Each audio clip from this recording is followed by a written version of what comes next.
On this excellent episode of the Sega Talk podcast, we discuss the hidden cult classic action RPG Elemental Gimmick Gear. We talk about the game's humble beginnings, celebrate birthday, and more on this Elemental Gimmicky Egg Talk.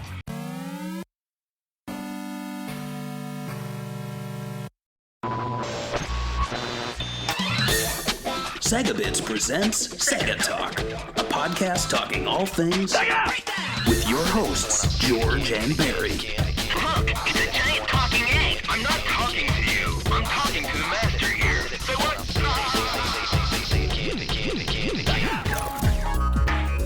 Hello, and welcome to the Sega Talk podcast. I'm your host, George, and like always, with me is my partner in crime, Barry.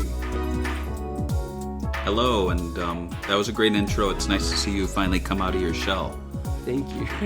Okay, no more. I was going to say in the beginning, no more egg puns. After this, we're no more yolks. Seriously.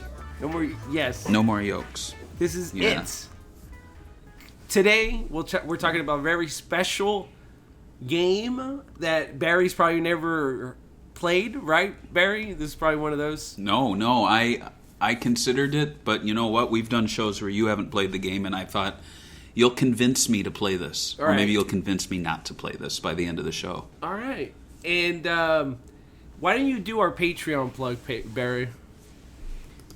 Absolutely. So if you support us at patreon.com/segabits at any tier, you get this audio podcast early.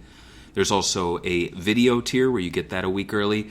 And then we have the coveted, the exclusive club of Patreon pickers. These are the people that are basically our producers. They tell us what to pick.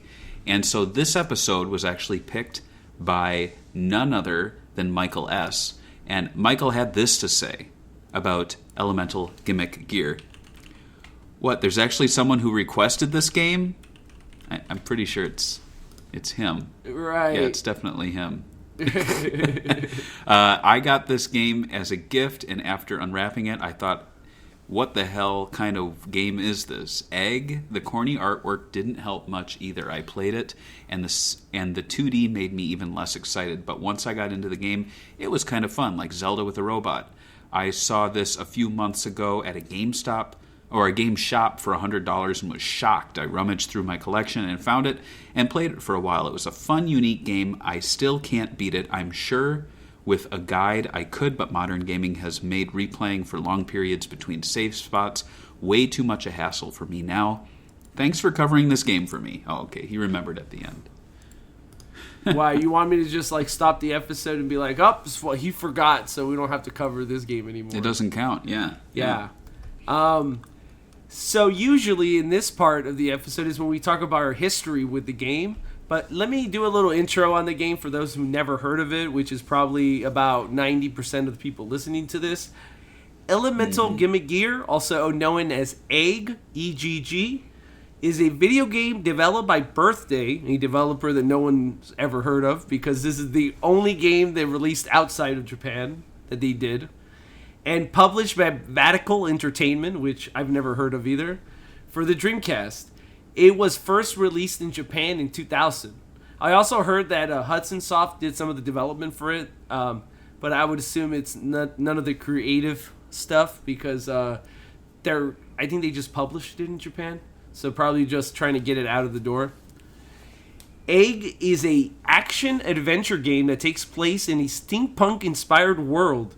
Players take on the world of... this is all... Okay, so this part right here I had to delete, but it's part of the end of the episode. But I let an AI write me a script, and it was all wrong. And it's hilarious because it's part of the story. So in the end of the episode, we'll look through the AI-created Elemental Gimmick Gear video game that is nothing like the actual game. I got it. So what is your history with Egg? Did you know about it back in the day? And when did you finally hear about the game's existence? I kind of do have a history with this game. So I don't have it on me, but in my wallet for the past probably like 15 years, I carried around this scrap of paper where I had written down all the games I was looking for. This is well before iPhones with the notes function, which I use like religiously now for any collectibles or anything really, grocery lists, right. freelance projects. But for whatever reason, I felt like I always needed to keep that little video game piece of paper with me because there's not many games on it. It's really broken down by classic Sega consoles. But I mean, the piece of paper is so old that Dreamcast was almost new at the time that I made this piece of paper. Like Dreamcast was maybe like 2005 when I made this piece of paper, so it was still pretty relevant, even if it was dead at that point. But I just remember going through like Dreamcast magazine and going through lists of all the Dreamcast games and just like writing down what looked unique and interesting to me. So I would put the big ones like the Resident Evils. I would put some fighting games. And then I would put weird ones like Roomania and Seventh Cross Evolution and Egg. And for whatever reason, in my mind, I mixed Egg up with Seventh Cross Evolution. So I thought I owned this game. And I looked, and I was like, no, I don't. And I thought, well, Egg, isn't this the same game? Like, just looking at the cover art, you could very well say this game's Seventh Cross Evolution, just based on the title, which is... That game is more like a evolution game where you move around like a weird creature and like... It's like Seaman minus like... the funny stuff. And this game is a completely different game, but you could still see how it would be in the same bucket. Like I think if you made a list of offbeat Dreamcast like RPG sim sort of games, I would say this game, Seventh Cross, Evolution 2, just like games that they almost feel indie. You know what I mean? This is definitely they're like, from developers. Definitely as close as an indie game as it gets. Right, and so in prepping for this show, I watched a YouTube video, and it was like, I've never seen this game before. I've maybe seen screenshots in like reviews, but I don't think I've actually sat down to watch any gameplay. So I was actually really surprised by what it looked like. It was unlike what I was expecting. Right. So, and I don't think there's anything quite like this game. To me, the graphics and the 2D backgrounds totally remind me of the Sega Saturn game, Three Dirty Dwarfs, where they kind of did like a hand-drawn aesthetic look to it. That's usually what it reminded me of when I first saw it. Outside of this, my history with the game, I never heard of it when the Dreamcast was out. Also, I wanted to make one point. When you said that it was 5 years when you had your list of the Dreamcast, technically the Switch has been out longer than 5 years. So it's like, and it's still a really relevant console. And I know today consoles last longer, but still, it shows you that the Dreamcast died and came and left so soon that your list, you're like, oh, it was already long gone console, but it's like the Switch is still, Oh, yeah. Not to derail the conversation, but we were talking in the Discord. I think I was talking with Aki. And we were talking about how many games like a console released in its lifespan, and we did the math, and if you break it down month by month, the Dreamcast like had 40 games a month, like if you spaced it out like equally, whereas the N64 you were getting, I think, a quarter of a game a month or half a game a month. Oh, like it was the N64 had a terrible release. Like I was just saying, like the amount of games that came out for it was really low.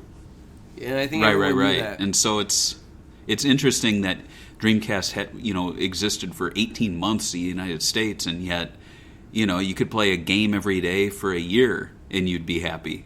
Right. There's a lot.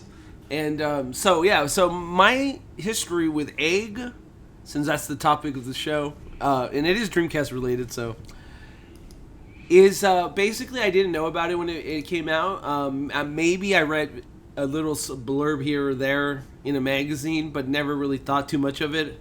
I think it's the cheesy cover art that kind of drew me away, which is weird. It looks really like low budget, the American cover art, which we'll look at in a little bit, but So that's what kind of drew me away. I actually finally played it when I was looking for new Dreamcast games to play way back in the day, and I saw that Racket Boy Hidden Gems list, and this game was on that list.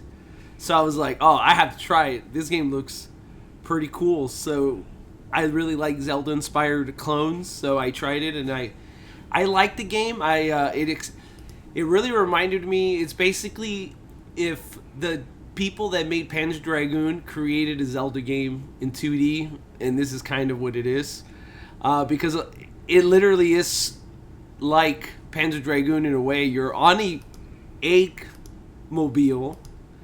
You're fighting in this like post-apocalyptic futuristic world where like fungi and all these things have overgrown in this world. And so yeah, it kind of reminded me of that. And even the artist, they're all they're all inspired by the same artist as Panzer Dragoon. So in the end of the day, it is that. So let's talk a little bit about birthday. You guys know whose birthday it is? It's mine. So here we have birthday the staff from left to right: Hisashi Watanabe, Hiroki Hara, Jun Matsui, and Hisashi in the end right here, which is, you can see they're all smiling. I don't know why they're smiling, because this is the last game they ever released, but it's actually funny going back and listening to their old interview when the game came out.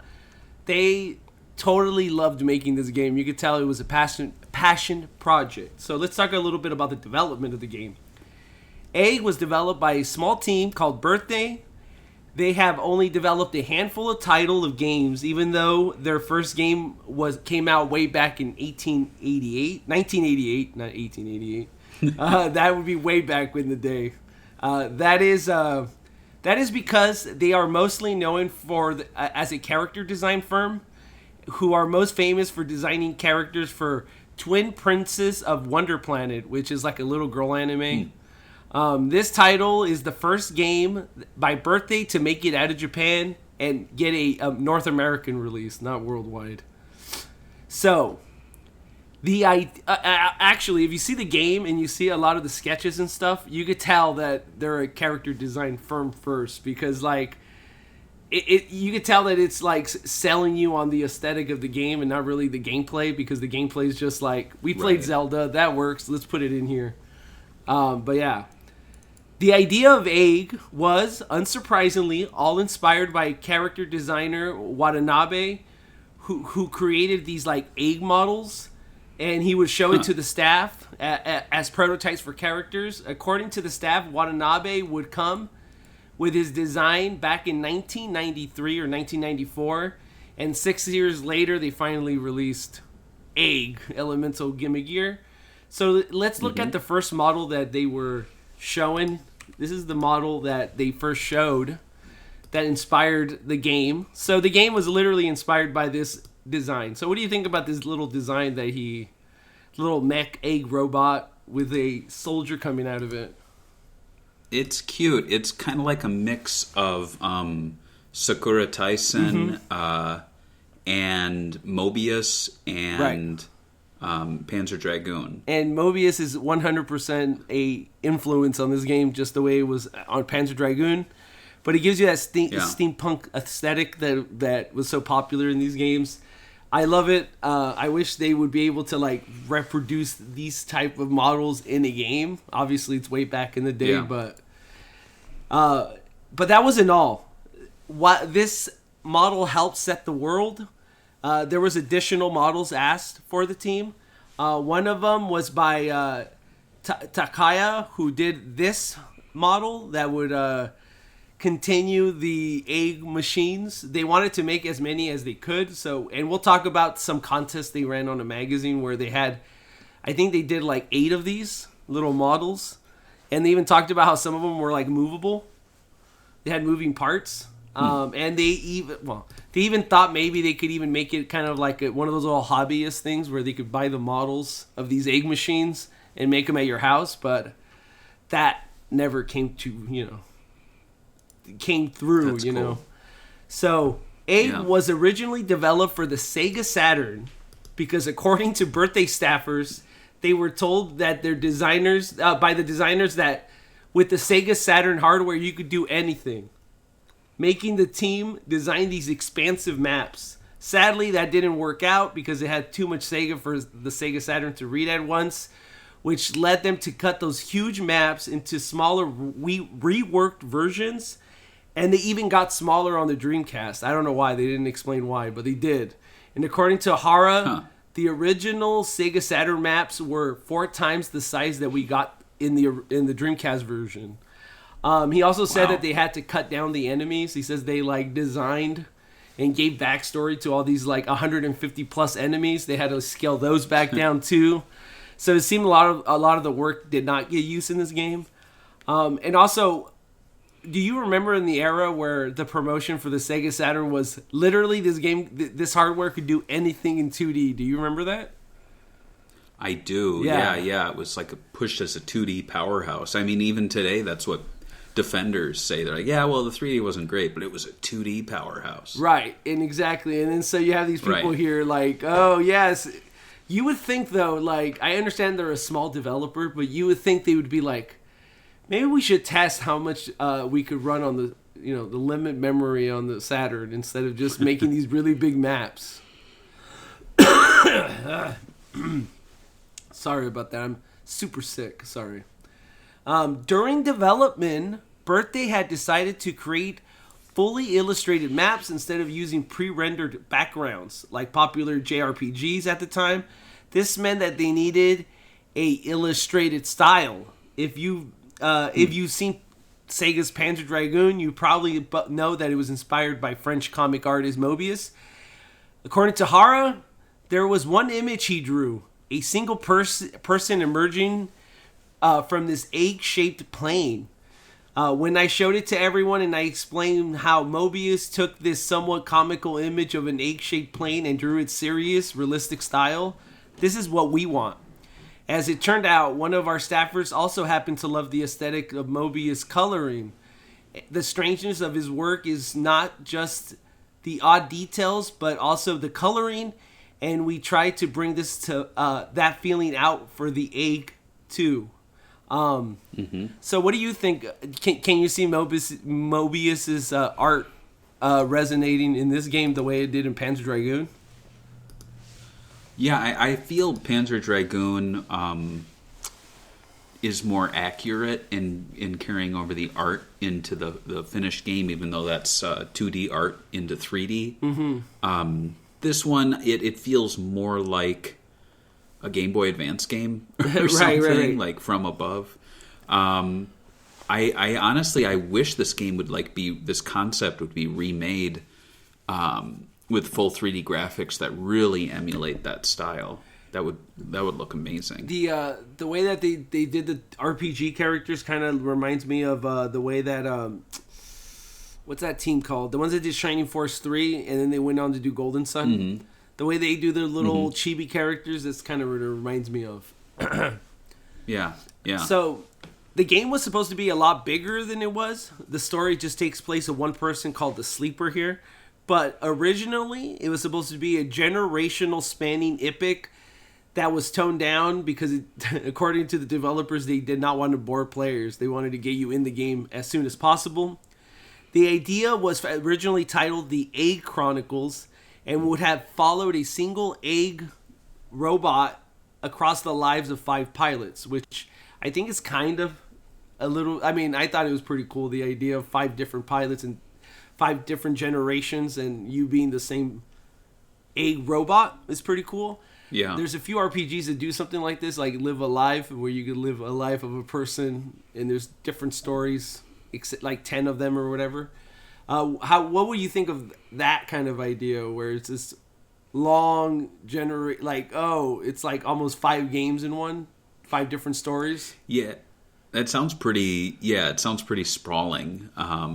Very ambitious. I don't know about that because I feel like if the game's really going to last only 7 hours, you probably don't want it where you're switching out characters every hour. Right. I don't know. It's a fun concept, but I can't see it working unless you have a studio really putting money behind it to, like, what was that one game, Dot Hack? Right. I remember when that was announced, and I was like, wow, that's ambitious. Right. And did they finish that? I have no idea. Yeah. I was going to say, my thing with this would be the startup. Usually when you start up an RPG or something like that, it takes a while to actually get into the groove of things. And having 5 different pilots and starting up 5 different stories, some people would just want to turn it off and be bored, because it's like Yakuza 5. That one's a hard one to get into, because you start up a story and you're like, all right, blah, blah, blah. Oh, this is what's happening. All right. And you're in it, and then all of a sudden you're like, okay, it's about to get good. Anyway, you're playing as a different character now and starting. It's like, what? Just let me play the character I was just playing 3 hours in. So, yeah. Right. It'd be weird. But anyway, maybe. I mean, you have to be a really good writer and it's possible, but there's also issues. But let's talk about our favorite cover showdown. 2 covers we got here. Oh, boy. The American and the Japanese and the American. The left, if you're watching the video version, is the Japanese, obviously, and then the American with the cool color art. So, which one? Any comments as a designer on both of these? It's interesting because I think the American art is very weak in terms of like capturing the feel, and yet they both have a guy inside the mech, and I don't think either one do a good job showing that the mech is egg-shaped. Right. One looks like a brooding guy. He almost gets lost in it on the Japanese one. It almost reminds me of a alien, like from the movie Aliens. Right. Like it looks like, if you squint, it just looks like an alien from Aliens. And then you're like, oh, it's a guy inside a thing. Why does he look so grumpy? He kind of looks like a hunter from Phantasy Star Online, doesn't he? Yep. And then on the American one, it looks like a 1970s sci-fi movie or like an elf or something. Like, it's a very weird take on the character. I'm actually surprised that they completely redid the art for a game developed by a studio that's known for character designers, and a game series based off of artwork done 6 years prior. They're like, let's throw all that out the window and have an American artist do their take. It's very stupid. The worst part of this is that piece of art where he's coming out of the ship is actually in the manual, but they got an American artist to literally like go over it and make it worse. So that's like the worst thing. It's not even technically original. It is original. It's like if I got the original Sonic Adventure cover and then I put a pencil and paper over it and then I traced it and made it worse, and then that was the cover for America. Well, that's what confuses me, because Sega Genesis, they were known for doing that all the time, but this is 1999. Like, why did they think they needed to redo the art in the West when Japanese games were so popular? Like, they'd like to do nothing more than say, oh, this is a Japanese RPG, like Berserk, right? Or something stupid. I agree. This is one of those. Japan's better. I know it's black and white and it doesn't pop as much, but I like the Japanese cover better. I think it captures at least the world a little bit better. I don't know why he has to be so sad all the time, but I guess it works a little bit better than. I don't know what the American one is going on there. He's like, check out this world. I don't know. See, this is why I would never, like, if I was a kid back in the day in the Dreamcast and I only had to buy one game, would this game be it for that with that cover? No. There's so many good Dreamcast games back in the day, like Dead or Alive 2. Like, we could name, like, almost 100 games. 100%. And they all had better covers than this. So, sorry. Figure it out. So, let's talk about the story in this game.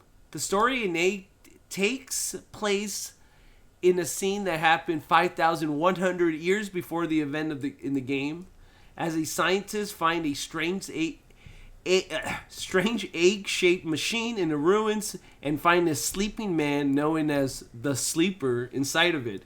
It is analyzed and dubbed the elemental Gimmick gear and is mass-produced for consumers and military. 100 years after the first egg was discovered, unknown pilots go back to the founding site, activate a slumbering AI which triggers an event referred to as the breeding. The land is covered in fog, growing tentacles and producing animals and machines to wreak havoc on the world. The Sleeper awakes then without his memories. Players can also... I don't know why I didn't delete this. So, as you can see, not only does the game have a similar art aesthetic to Panzer Dragoon, the story also kind of has the same vibes. This whole, like, ancient technology being awakened again. I think there's, like, the Immortal or I forgot what they're called in Panzer Dragoon, but they're in the ruins and they're awakened by thousands of years. So, do you think... They never said... I looked the whole interview, I read it. They never mentioned Panzer Dragoon as an influence in this game. But do you think Panzer Dragoons could have been an influence on this title? It could have, but they also seemed like both were influenced by Mobius, so I think that just might be the case. But I dig it. I like the art style. Like I said, though, I don't think it fully carries over to the game itself. Like, you look at the illustrations, then you look at the game. I don't really see a connect there, but it looks cool. And one of the things that sets this game apart from other games, depending on how you depending on your choices in some of the games, you can miss parts of the story. So, the first part of the game, for example, you're dealing with pirates. If you defeat them and you aren't sympathetic to them, you will actually miss out on a part of the story on why they're doing what they're doing. In your opinion, on games, what do you think about games that have like missable story parts, missable arcs for some characters if you don't do certain things the right way? What do you think about that? I'm not bothered by it. I think back to Shenmue, that happened all the time. Right. And it would actually make the game feel larger and more expansive because you still feel satisfied in the end. You don't feel like you missed anything, and then you see cutscenes online, and you're like, oh, wow, you could go talk to those people, and they had a whole storyline. So I think it's cool. I've never experienced every single thing a game has to offer unless it's, like a smaller thing like Sonic 1 or something. Like, right. It's not like you're going to miss out on something there. But, we just did in our last game, we did World of Illusion, and there's a platformer where you can actually miss out on whole stages depending on if you're not playing with a friend, if you're just playing solo. So I don't have an issue with that. It is a very long game, though, and I don't think it's a game that a lot of people have returned to, so maybe that's the negative. Right. That, I don't know. But I don't know, maybe save files work in a way that you could go back and re-experience segments. So, yeah.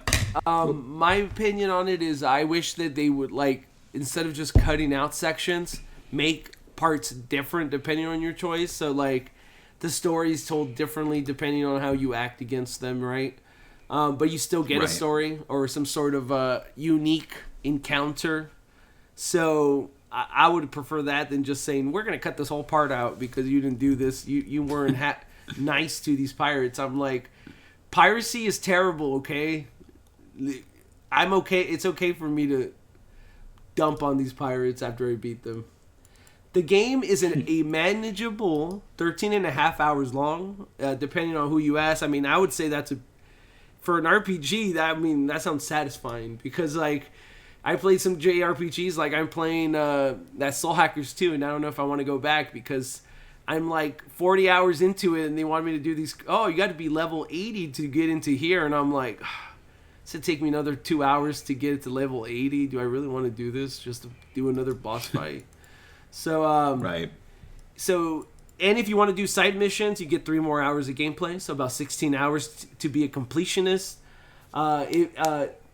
If you look, actually, this game has a lot of side missions or a lot of side things they thought about doing. So some of these side missions, if you do them, you get hidden moves. One of them is if you talk to Lucky, a side character, which we'll talk about later. If you play him, if you fight him 100 times in sparring, he gives you a move where you're. So you know how in every fighting game you have an ultimate move, right? Like the TMNT Hyperstone Heist, you have the one where you do more damage, but it shrinks your health. Right. Well, if you spar him 100 times, it won't take away health. So you can just spam it. Obviously, that's something you want to do if you play this game, because having that ability kind of helps you a lot. So there's also... there's this one crazy guy that has like conversations, and then he'll ask you to, hey, what did I say in the conversation, right? Like those type of games. But he'll randomly ask you stuff he didn't even talk about because he's crazy, right? So they do little things like that. So... if you're into that kind of stuff, you might like this game. If you're into wacky things like that. Also, villagers in this game, when you return back, they actually change dialogue, which is kind of unique compared to other JRPGs. Did you ever notice early on in your life when you played these JRPGs that most of the villagers were static? Like, they never changed? You would play the game and come back and they were still like, the watering hole is wet. And you're like, cool, dude.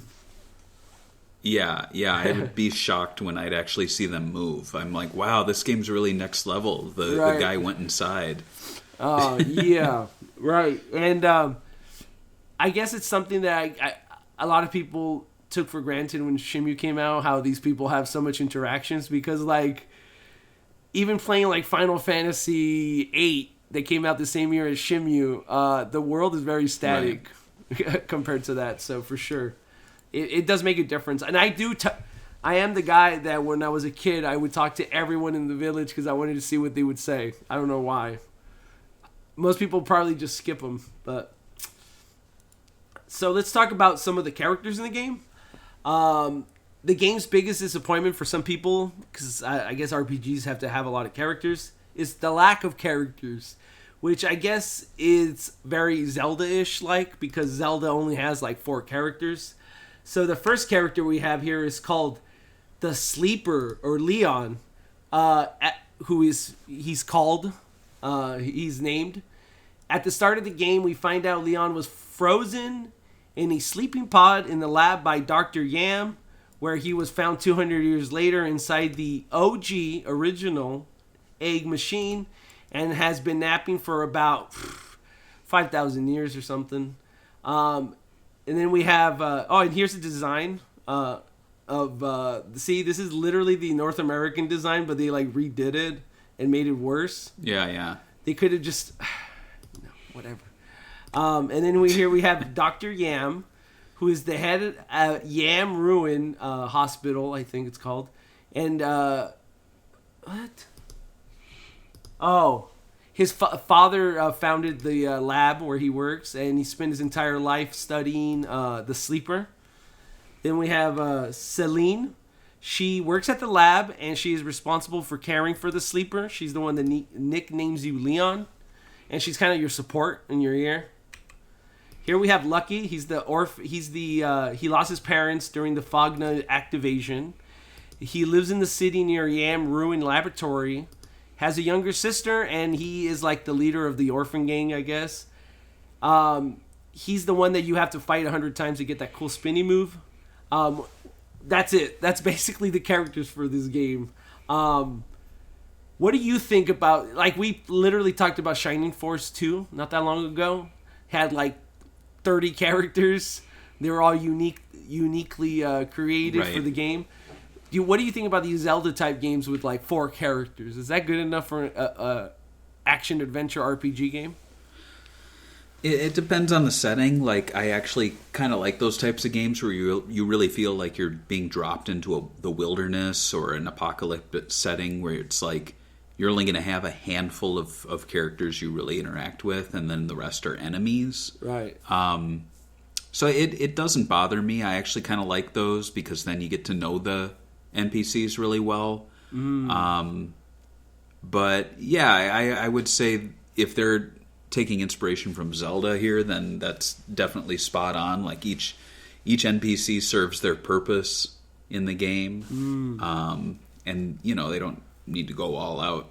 But yeah, if it suits the game, I have no problem with it. I mean, this isn't like a strategy RPG where you're like recruiting characters or anything. So why would they need a whole village designed for that or something?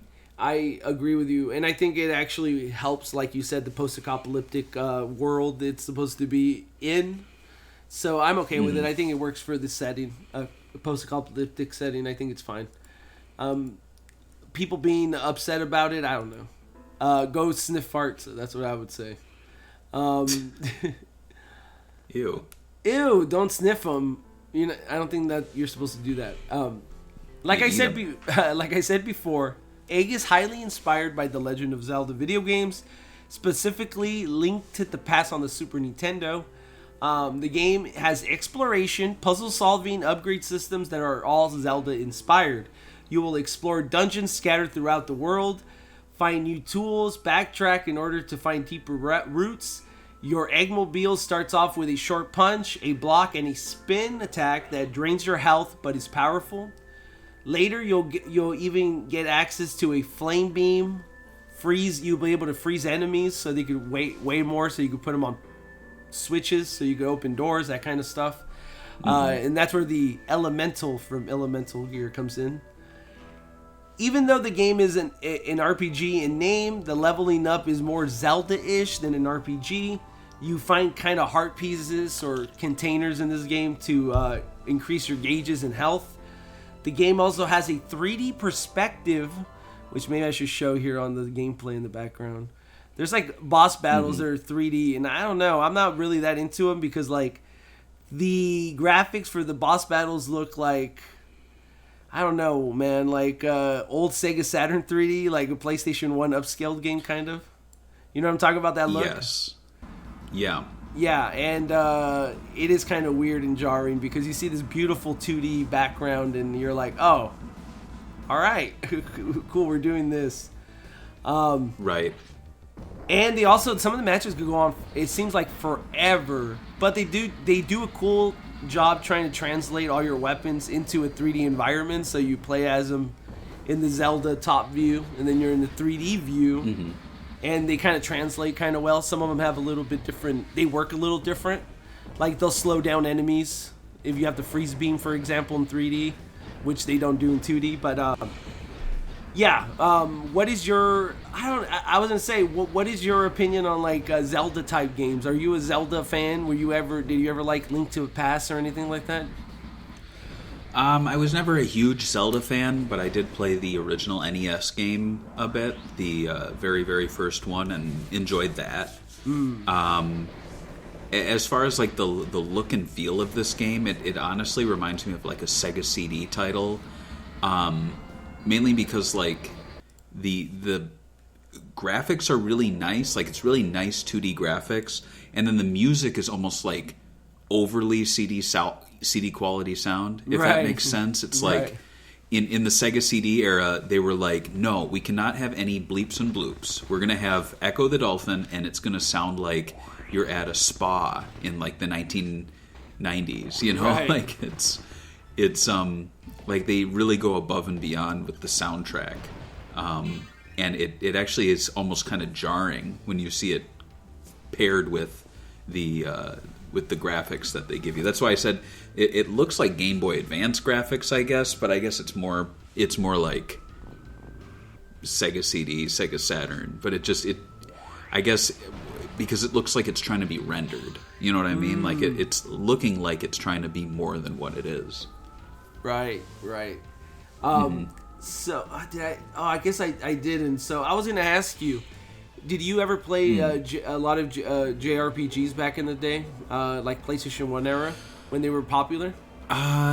No, the only PlayStation 1 RPG I own is Final Fantasy VII, and I played just a small bit of that, like a fraction of Disc 1.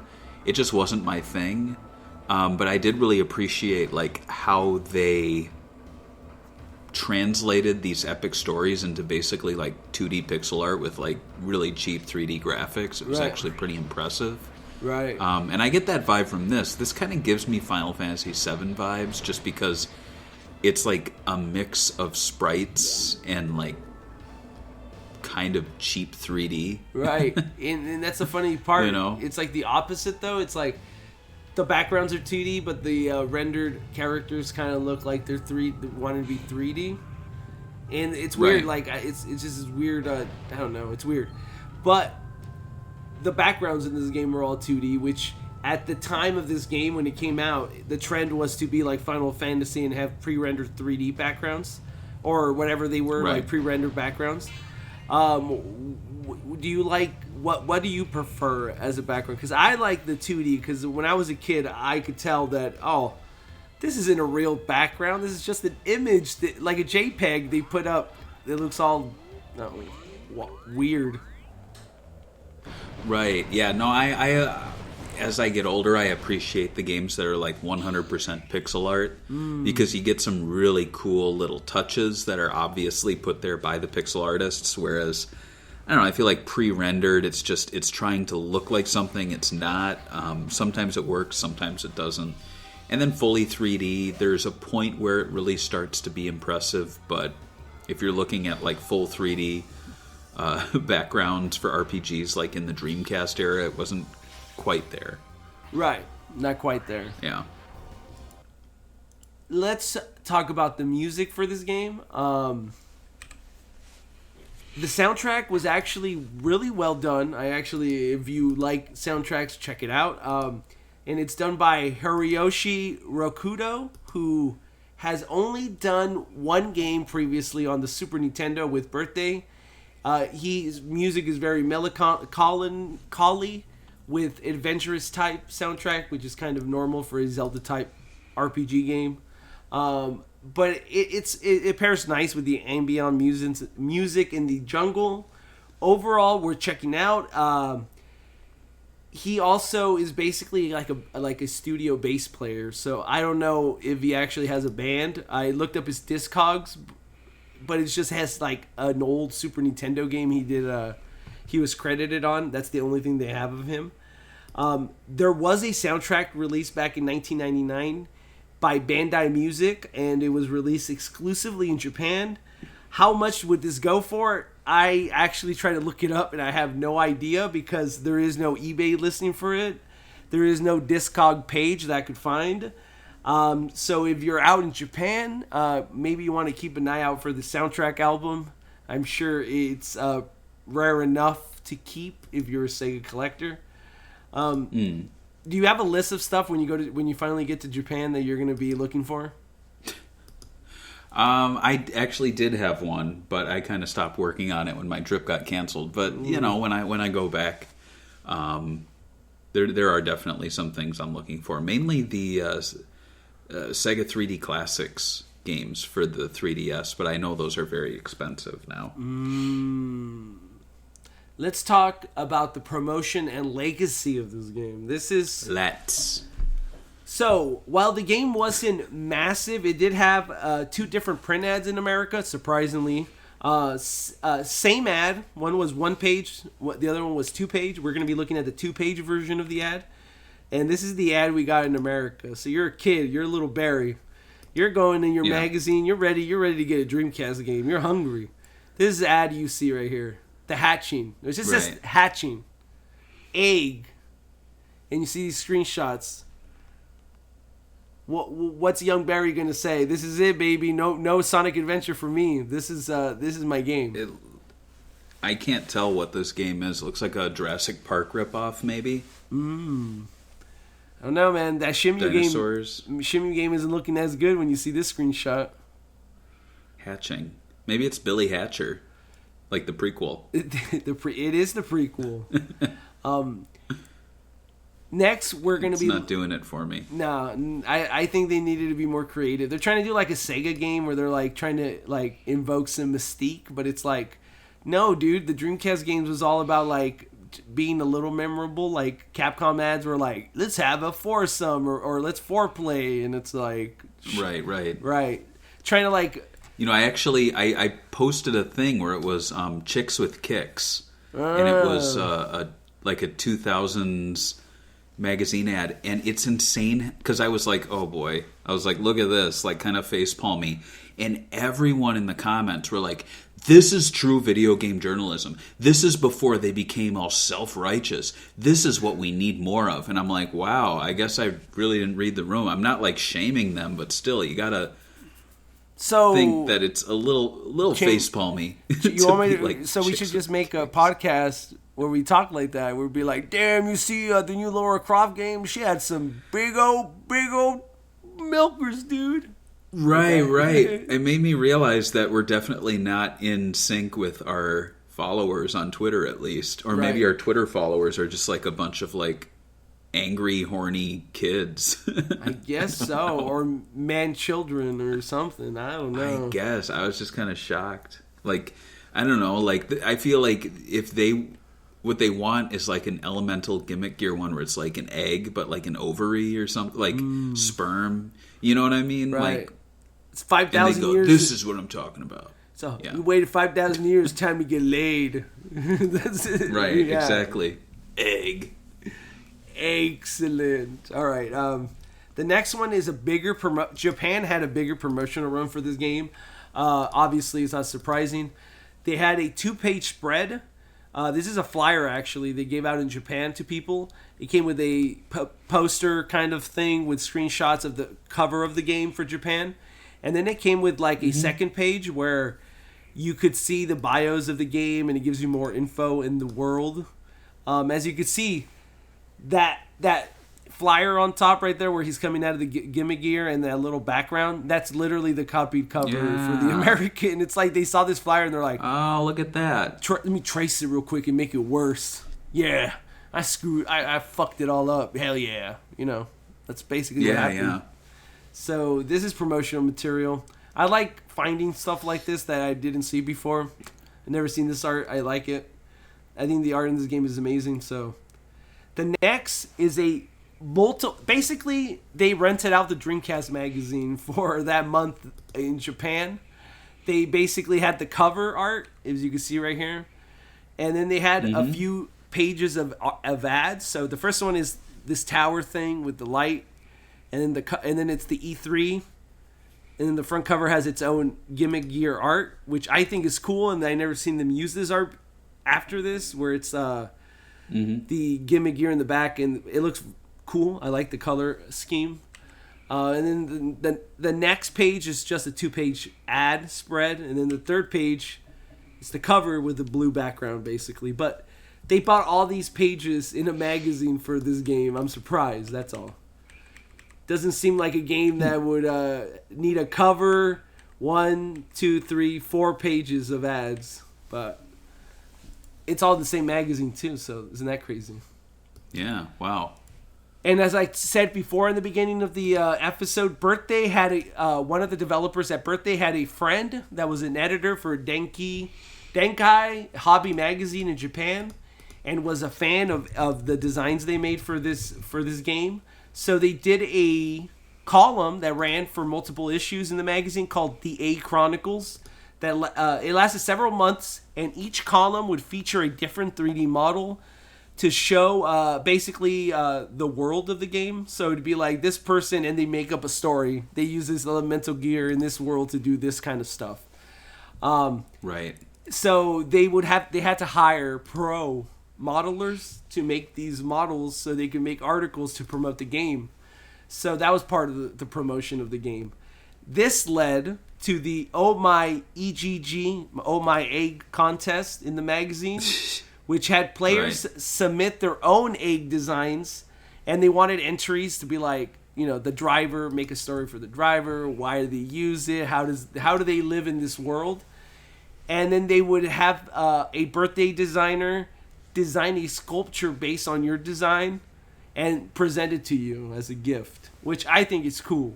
Like, imagine saying that you submitted a character design for Sonic Forces, and one of the Sonic artists made a sculpture for you, and they gave you your character that you created for this contest, and now you have the only copy of that sculpture. I think that's really cool. Yeah. So, cool contest. Before we close up the episode, though, I do want to talk a little bit about ChatGPT. I told it GPT. I told it to give me some elemental Gimmick Gear quick facts or unknown facts. So here are some of the unknown facts that are totally real. Egg was developed by Stink Entertainment, which it wasn't, which is a developer for some niche RPGs. I'm not even going to go on about that one. The game's story was written by Hideki Kamiya, who is better known for developing Devil May Cry and Bayonetta, as well as directing and writing games like Okami, Viewful Joe, and many others. He never worked on this game. The game features a unique egg change system, which allows players to switch different forms for the protagonist's robot suit on the fly during gameplay. No. And the egg suit has a drill form, a flying form, a tank form, and a light form. Each form their own unique abilities and gameplay style. No. The game's protagonist, Gimmick, not his name, shares some similarities with the protagonist of the game Bar Q, also developed by Sting. No. Baroque? Is that how you say it? Baruch? Yeah. No? Baroque. Well, the game was not a commercial success. Okay, I don't care about that. The game has a sense of... Okay, I don't care about that. Let me see. Okay. The composers are not... They're saying the guys that did Sonic Adventure and Phantasy Star Online soundtracks did the soundtrack for this, which we know is not true. You'll like this one, the last one. The game was directed by Takashi Iizuka, who is known for his work on Sonic Adventure series and various SEGA titles. Did you know Iizuka worked on this game? I think it's thinking Billy Hatcher. Yeah, me too. It's like mixing Billy Hatcher facts with like wrong elemental Gimmick Gear facts. Right, I love it. That's a mess. Yeah, so don't use Chat GPT to do egg facts, at least. Well, remember, ChatGPT thought Yu Suzuki developed Thunderblade, but Yu Suzuki helped develop the arcade board, but he had nothing to do with the game. We got to get better at it, huh? Because the arcade board was the Afterburner board. So, yeah, ChatGPT's about as smart as like some of our Twitter followers. So. And me. So I wish I was. Sometimes it gets when it does get it right and it gets it quickly. Like, have you told it to like creative writing is the best? I'm like, give me just give me a family, evil family of 4 that's what is it? Woke and biracial and all this other stuff, and it just goes on and gives me a story for each person with names and all like family history. I'm like, all right, this is cool. If you like D&D stuff, it's cool. But yeah. So okay, let's finish up the episode by talking about the legacy of the game. Legacy-wise, Birthday, along with Hudson, developed a great-looking, sounding, and playing Zelda hybrid RPG that felt it had a kid with Panzer Dragoon. The game never sold well enough to launch Birthday or the brand onto another sequel. To close it up, this is what Watanabe said to fans who were starting their egg journey back in 1999. He says, "Well, it's obvious, but I want people to have fun playing the game. You know, just the simple joys of piloting the egg and exploring the unique world." And I think that's the best part of the game. So you want to read some of our Patreon memories of this game, if we have any? How many egg? We do. We have another one, actually. Daniel Andres says, "Oh my goodness, you guys are doing this game already. Did I request this one? I have a feeling that I did. Anyways, Egg is a very unique and interesting game on the Dreamcast. Okay, I know that the Dreamcast is full of games like that, but how about the one that looks like it was intended for the Saturn? I know that makes it sound less interesting in a way, but in another way, that is definitely interesting. The opening cinematics to this game are just astonishing, and the gameplay is really good. I can't quite remember when I first heard of this game, but I do absolutely love it. It is pretty great, even though it isn't perfect, and I think that's a good way to sum up the game. Absolutely. I agree. And agree as well. Do you have anything you're going to do next time? Yes, next time, and we'll discuss scheduling off air because I think I'm gonna be out the usual week. But it is going to be another Patreon pick. We have a pick coming from Michael S. again. It's going to be Bangayo. So he's really focused on those little hidden gems on the Dreamcast. So I'm looking forward to discussing that one. I think we'll also touch on the there's a Game Boy Advance one as well. Right. So we'll touch on that as well. But looking forward to talking about that. Okay. And we'll catch you guys next time on Sega Talk. Bye. Ega Talk. Bye. Bye.